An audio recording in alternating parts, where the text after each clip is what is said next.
People do not forget the gods. Every place they've ruled for the last 3,000 years, you can see them in paintings, in statues, on the most important buildings.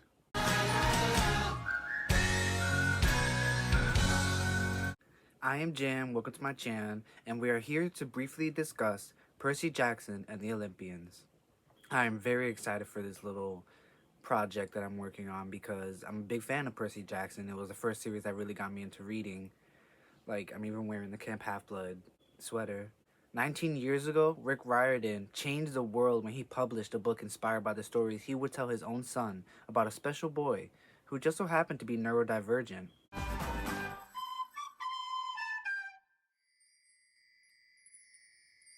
In 2005, Rick Riordan released the first in what would become a world-changing phenomenon, The Lightning Thief, the first book in the Percy Jackson and the Olympians series. Fun story, I originally read this series out of order when I first read it in 2010. I read the book The Last Olympian first by mistake, not knowing it was part of a series. Just vibing with the dedication, I can also thank my 8th grade English teacher who got me into reading by recommending me the PJO series.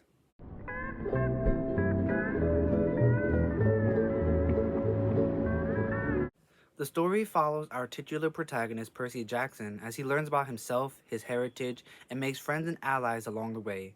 A brave boy with a rebellious streak, Percy becomes a natural leader and an inspiration to others.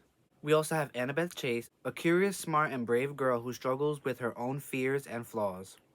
And finally, we have Grover Underwood, a close friend of Percy's who looks out for him despite his shy and timid nature.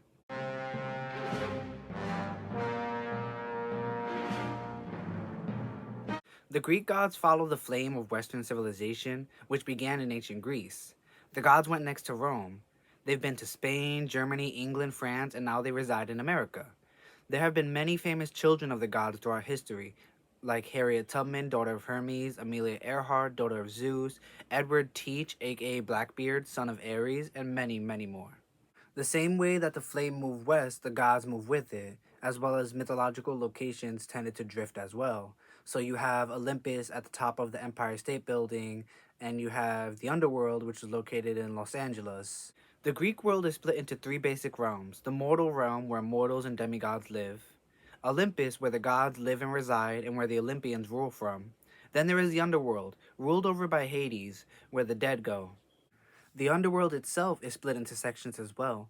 You have the fields of Asphodel, where those who lived uneventful lives go. They were neither heroic nor evil.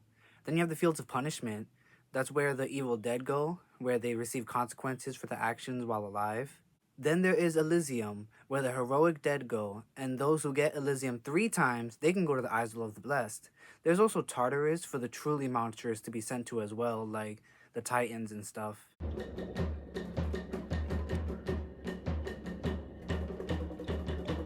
Names in this world have power, so people avoid saying them when possible. There are 12 main Olympians to keep track of, not including minor gods and titans. First we have Zeus, the thunder god. He rules them all as king of the Olympians alongside his wife and queen, Hera, goddess of family and motherhood. Then there is their brothers, Hades, lord of the underworld, and Poseidon, ruler of the seas. Demeter is also their sister, goddess of agriculture, alongside Hestia, the goddess of the home and hearth.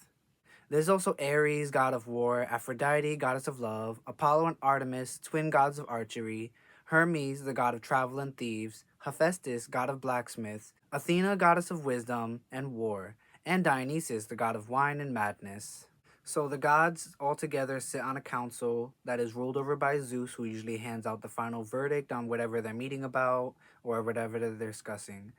And they usually meet on the winter solstice, which is December 21st, and the summer solstice, which is June 21st.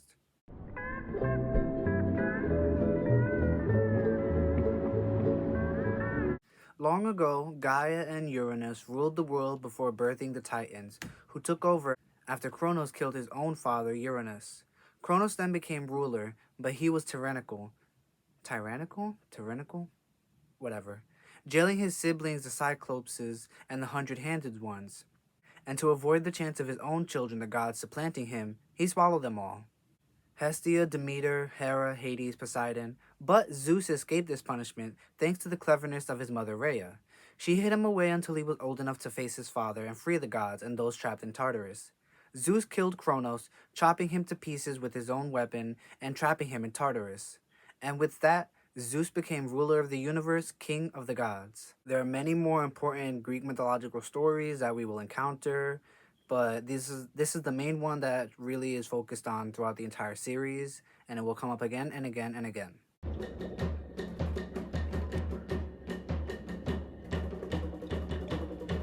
Monsters tend to hide in plain sight, hunting heroes, causing chaos.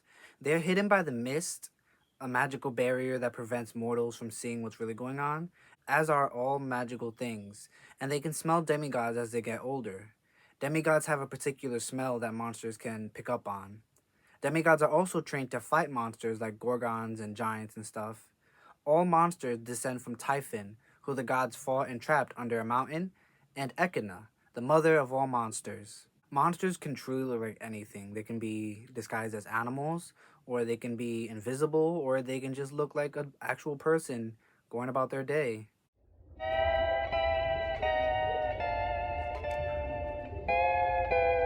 So, since the world is so dangerous, you're probably wondering, where do these demigods go if there's no place for them to be safe? Well, there is a safe place for demigods to call home and train to survive in a world of monsters and gods. It's called Camp Half-Blood. Here, campers in orange t-shirts practice to sharpen their skills. It's located on the eastern shore of Long Island. Some campers stay year-round, but most are summertime members only, leaving back to their mortal lives every autumn. Demigods and technology do not mix, so the mortal world is a constant threat to young demigods growing up. Cell phones somehow signal to nearby monsters when half-bloods use them. Demigods also use celestial bronze weapons, the only thing capable of harming monsters, and utilize magical abilities to grow strong enough to go on quests. Quests are given out by the Oracle of Delphi, who foretells prophecies. Most half-bloods don't make it to adulthood, sadly. Most demigods also have ADHD or dyslexia. Their brain is hardwired for ancient Greek, and their body is made to move and fight. The Oracle of Delphi, the reason she hands out prophecies is so that demigods can go on quests, usually to prove themselves or to fulfill promises to the gods. The reason being that gods cannot directly influence events or even and cannot show favoritism to their children, so the heroes have to usually prove themselves or appease the gods in these manners because they're the go-between between the gods and the mortal realm.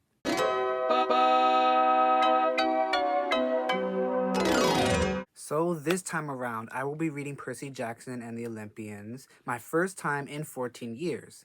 My absolute favorite series ever, and what truly began my love of mythology and history. I have laughed and cried my way through these books many, many times, and I can't wait to do it all again for you guys. But that's all I have to say for now. I'll see you all in the next one when I recap The Lightning Thief. I'm pretty sure it's going to be a bit of a longer video because there's just so many details I had to write down. If you enjoyed the video though, please give it a thumbs up, leave a comment, and why not go ahead and subscribe to my channel if you haven't already. See you all in the next one. Bye! Bye!